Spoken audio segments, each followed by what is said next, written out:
This video is about a trip in September of 2023 from Courtenay on Vancouver Island to Bella Bella and back using a standard range Ford F-150 Lightning. Throughout the video, you will see me make several stops to explain the vehicle's functions and instrumentation, but you won't have to make all these stops on your own EV travels unless you too are making an educational video. I get to travel all over BC with a variety of electric vehicles through my work on eMotive. It's an experiential EV education campaign bringing EV test drives and demonstrations to communities throughout BC so that drivers can get details about going electric from a BC perspective. I'm starting on a bit of a dreary day on Vancouver Island at my home in Courtenay, all packed up for the trip to Bella Bella, which is on another island north of Vancouver Island on BC's central coast. Bella Bella is in the traditional territory of the Healtsick Nation, and the Healtsick Climate Action Team invited me out to do a test drive event. I will be driving north to Port Hardy, where I will catch a ferry to Bella Bella. I am doing this trip in the Ford F-150 Lightning standard range that we have rented for the event season. Courtenay is roughly in the middle of the east coast of Vancouver Island, so this isn't a particularly long trip.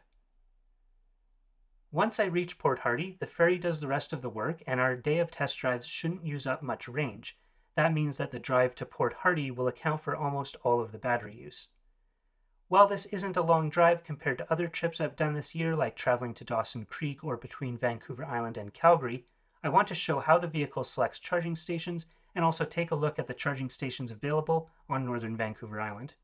I'm going to hop inside and check out the onboard navigation to see what the truck plans for the drive to Port Hardy.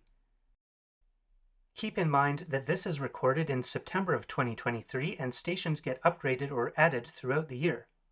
Right now we have a mix of 50 and 100 kilowatt stations, and I have seen this standard range Lightning charge at just over 130 kilowatts, so the stations on this route are lower power than the truck's peak charging rate, but they are plentiful enough that range anxiety isn't an issue. Let's hop inside and see what the truck gives us for a charging plan. Using the vehicle's navigation, I have searched for Port Hardy. It's actually 285 kilometers away, so the 211 kilometers in the initial result must be to a major waypoint. I'm starting out with nearly 100% battery and 361 kilometers estimated range. The range will change once I put the vehicle in drive and then again when I get on the highway, as the truck will update in real time based on its actual efficiency during the drive. Once I select Port Hardy, the full distance is displayed and the truck calculates if any charging will be required. We start out with no charging required, and the truck calculated that I will arrive with 20% left, but that is being influenced by my recent driving, which has been running errands in town, essentially being more efficient than what we will see on the highway. I don't mind stopping to charge during this trip because there are some 100 kilowatt charging stations along the way that I haven't used before. I'm always interested in trying out new charging stations with the various vehicles that I get to drive and reporting back about how they work. Once I press go, my digital gauges change so that I still have my range, 361 kilometers, but also have the little checkered flag below it indicating the end of the trip at 285 kilometers. Those will adjust in real time as I travel. This display makes it easy to keep track of the range versus the remaining distance in my trip and alleviates any range anxiety. That's why I always recommend using the vehicle navigation on road trips, as most cars will have some way of presenting this information. Now I have pulled over to quickly note something else about the navigation system. Here I am between Courtenay and Campbell River, so I haven't gone very far, but just want to stop and point out that the range recalculated as soon as I put the vehicle in drive, which I think is a nuance that came with a recent over-the-air update. This new calculation includes a quick charging stop. I decided to drive on the highway for a short while to see if it would change much, but it didn't, so here we are at the pullout for a quick explanation. The new plan has me arriving at a charging station with 10% battery left and charging for 15 minutes. The digital gauge shows that I have 268 kilometers of range and the charging station is 225 kilometers away. I can use the navigation system to find out more about the charging station and check that it's a 100 kilowatt station, not a 50 kilowatt station. I'm going to the trip tools, then trip overview. Next we can see our one charger with a 15-minute session. Select that and we get more details. This is a BC Hydro station at Pioneer Mall in Port McNeill. we will be charging there from 14 to 25%. Selecting it again from this screen shows more details. Yes, this one is up to 100 kilowatts. It says 80 kilowatts by the CCS listing, but up to 100 kilowatt at the top of the screen. The vehicle has correctly prioritized a newer, more powerful station over the older ones. I could also choose to replace this charging station with another one, but I like this selection and I will stick with it. There are no faster chargers than this one on my route. When I look at the ultra-fast category, which is faster than 100 kilowatts, we see that those stations are back in Courtenay or further south. Selecting mid-range chargers up to 100 kilowatts gives us stations on our North Island route: Port McNeill, Port Hardy, Woss, Sayward, and so on. So you can see there are plenty of stations on this route. Again, I can select a station, this time in Woss, and see additional details.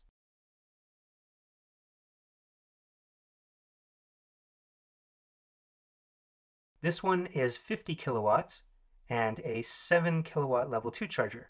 They are also free. But I don't want to use those slower charging stations, so I will return to the plan and charge at Port McNeill. I made a washroom stop at Keto Lake Rest Area, which is a nice lakeside rest area north of Campbell River. At some point during the drive there, the vehicle recalculated and determined that I would just barely reach Port Hardy without having to charge at all. This was probably due to me using cruise control and doing the speed limit, driving with a consistent efficiency. You can see that the gauge is no longer showing the charger icon, but the checkered flag final destination icon. I didn't notice the new calculation when I pulled away from this rest area, but I stopped to note the difference at a later rest area. Before talking more about the route calculations, I want to explain some of the other information in the instrumentation. First, the power output. This illustrates how powerful electric motors are and how well they move a vehicle along. In this footage, I am cruising at 100 kilometers per hour. You can see the power output at the left side of the circle near the 0% marker under the lightning bolt. That pale green gauge moves up and down between 0 and 100% to show the power output. The vehicle uses only a small portion of what it can do to cruise on the highway. You will see the gauge dip down to almost nothing or even go slightly negative as I go down small hills or slow down to maintain a constant speed. Electric vehicles do not need to idle to keep an engine running. They only use the power required to turn the wheels. As I go down a more substantial hill, that green gauge will go negative. Instead of spending power, the drivetrain begins to produce it. Instead of applying the brakes, the vehicle is slowing down with resistance from the electric motors, which generates electricity. This is called regenerative braking, and Ford's gauge displays the green bar along the bottom of the circle, connecting with the blue battery gauge on the right side of the circle with an animation to show the battery getting recharged. This is a big hill, so I end up making power for several seconds before flattening out. In terms of efficiency, this vehicle gives us an average electricity consumption measured in kilowatt hours, or kWh, per 100 kilometers. Right now, it is 28 kilowatt hours per 100 kilometers. 28 is a lot compared to smaller vehicles. A Tesla Model 3, for example, might be around 15 to 18 on this drive. Based on my experiences with the F-150 Lightning, though, this is a reasonable number for the truck. I'm taking it easy, doing the speed limit, and not dealing with much inclement weather. If you are on an ambitious trip and want to make your own range calculations, you will be paying attention to the vehicle's energy consumption in kilowatt hours per 100 kilometers and comparing that number to the size of the battery. For example, this truck has a 98 kilowatt hour battery. If I am using 30 kilowatt hours per 100 kilometers, I know that I can drive just over 300 kilometers on a full charge before I need to stop and visit a charging station. If you are making those calculations yourself, such as planning a long trip where you want to do some research in advance, you are probably setting an energy consumption number that you do not want to exceed based on how far you plan to drive. I don't need to keep track of those calculations myself on this trip, as there are numerous charging stations on the route and it's not a very long trip. For some of my more ambitious travels into areas with fewer charging stations or older charging stations that I would rather not use for very long, I pay more attention to the energy consumption and compare it to what the vehicle has planned. As there are more charging stations and faster charging stations that roll out across the province, it is not essential to be watching the energy consumption and having this detailed display up. Even in this standard range version of the truck, and it not being very efficient compared to smaller vehicles, I mostly drive with the gauges in calm screen mode, which clears out most of this extra information. The energy consumption has increased to 32 kilowatt hours per 100 kilometers. I've been doing some hills, but now the route looks like it's leveling off, so that number should decrease again. If you are coming from a smaller, more efficient vehicle, this is a very high energy consumption. The truck's size and shape is just not very efficient compared to a sedan or small crossover, but in my experience, this is a normal energy consumption for the Ford Lightning on the highway. Revisiting the navigation and range calculation, I have pulled over at another rest area to point out that the vehicle determined I could go straight to Port Hardy without having to charge. It shows 118 kilometers of range left, with the final destination being 111 kilometers away. That leaves only 7 kilometers of range difference. I have found the vehicle's calculations to be very accurate and trust that I can make it, but I still need to charge in order to have some battery capacity for the test drive day in Bella Bella. So I am going to find the charging station in Port McNeill again and set it as my destination. In the charging menu, I select mid-range chargers, find Port McNeill, and hit go. Now my gauge is updated to show my range 113 kilometers and the distance to the charger 73 kilometers. Onward to the charging stations in Port McNeill. I have arrived in Port McNeill with 52 kilometers of range remaining, which is plenty, and I've pulled up to a 100 kilowatt charging station. I will get my BC Hydro charging card out and get this session started. I find it best to activate these charging stations first, then plug into the vehicle, and that might change as equipment gets updated, but it's a different order than other systems such as Electrify Canada or Chevron's on-the-run stations. On those other stations, I would plug in first, then activate using an app or in some cases a credit card. Now I'm going to tap the BC Hydro card to activate the station.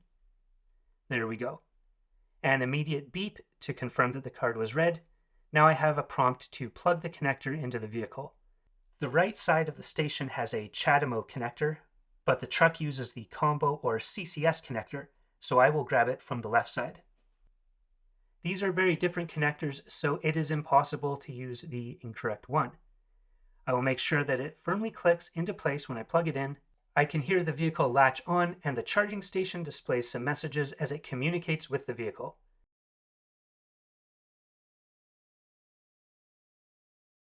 Charging begins in the low 60 kilowatt range and then gradually increases to just over 70 kilowatts. I didn't get up to 100 kilowatts, though the vehicle could easily take it. From what I understand, Ford's charging system is optimized for high amperage, and I often use stations with 350 amp capability.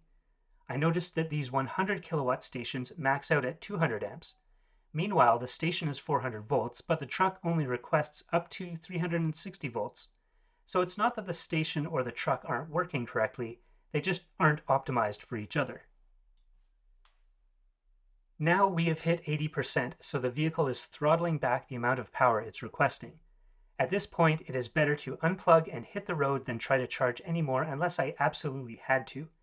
In terms of saving time on a road trip, you should unplug at this point and head to your next charging stop. I have arrived at the BC Hydro stations in Port Hardy, including another 100 kilowatt station, and I want to try out one more thing before heading to my hotel. I have 71% left, so it took about 10% to get here from Port McNeill. I'm interested to see how much power the vehicle will request at this state of charge, just to compare it to what it was requesting at the earlier charging station. Again, tap the RFID card and then plug in the connector. A solid click to connect the vehicle, and the vehicle requests 70 kilowatts right away. It seems that the vehicle requests more voltage as the battery fills up before throttling back at 80%. I decided to charge up to 80% since I was there. This is a beautiful seaside charging station area, but unfortunately I wouldn't be in Port Hardy during daylight on either end of this trip. The next morning was an early sailing, so I boarded before sunrise and departed for Bella Bella.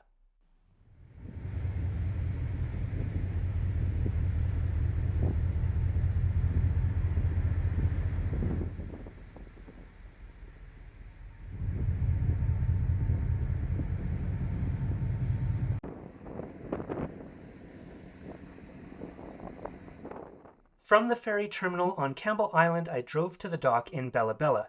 I would be leaving the truck near the dock and taking a water taxi to Denny Island and spending the night at Shearwater.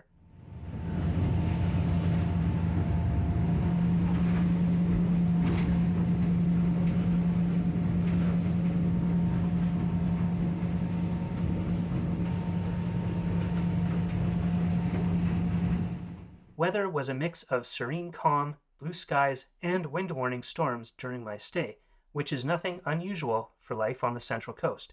Despite this being a remote area, electricity here is still hydropowered via an undersea cable.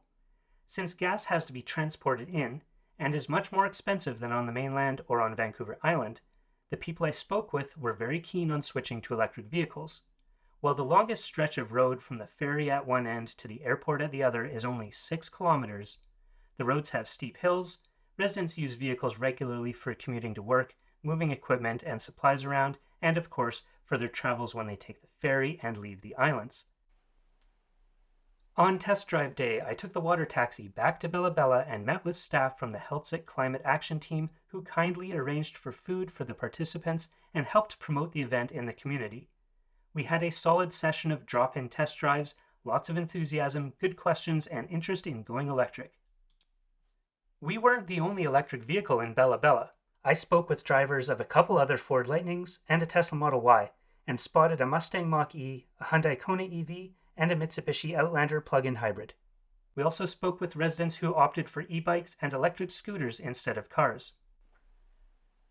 After about 20 test drives, it was time for me to return to the ferry terminal. I arrived at the terminal with 63% battery and used 1% while waiting for an hour and a half running heat and infotainment. This ferry is more luxurious than the ones I'm used to on the routes between Vancouver Island and the mainland. They have reclining seats and plenty of observation areas.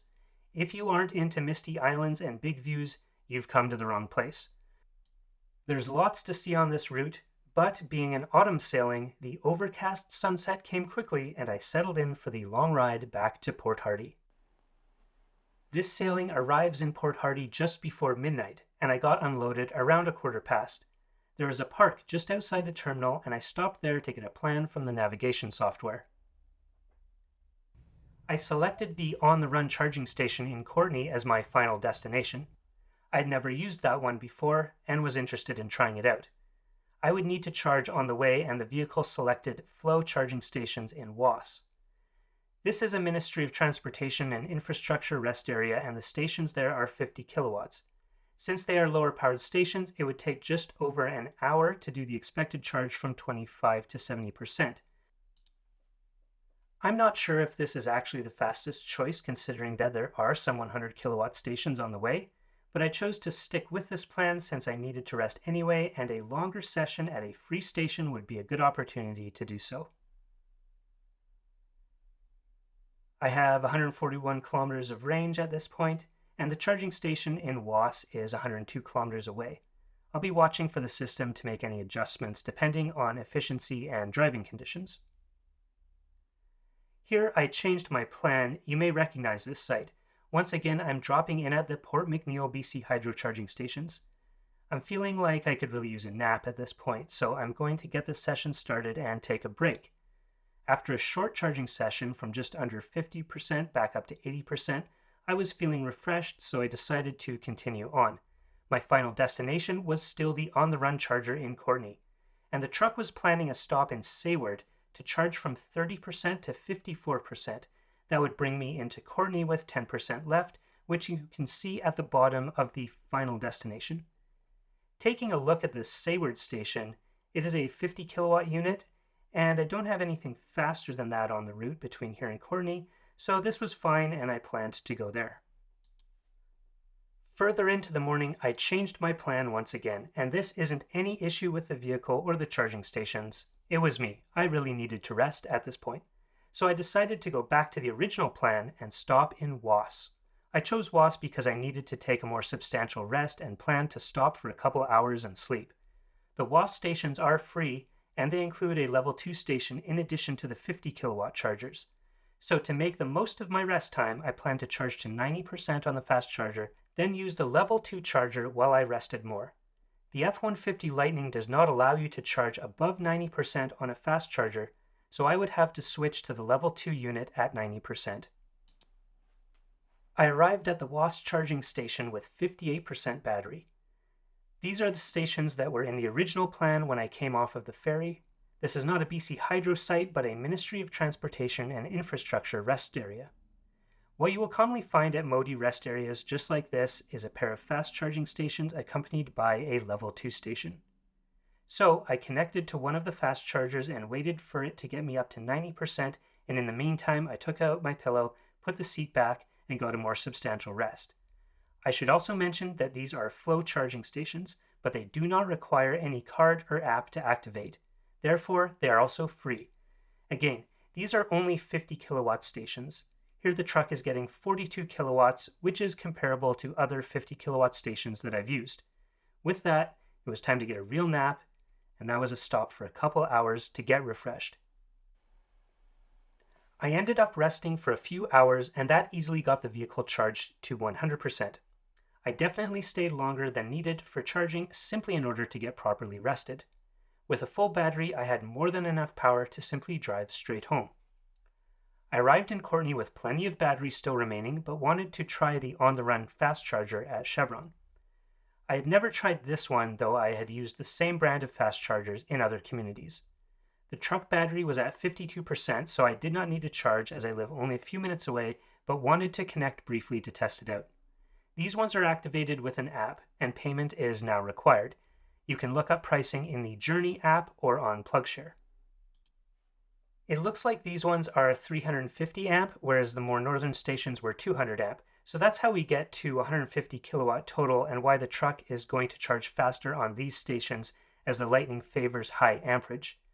The truck charged at 107 kilowatts with the battery over half full, but I've seen this vehicle get to just over 130 kilowatts at this type of station when its battery is closer to empty.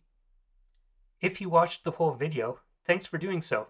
If you skipped around to catch various sections, I hope you still found it useful.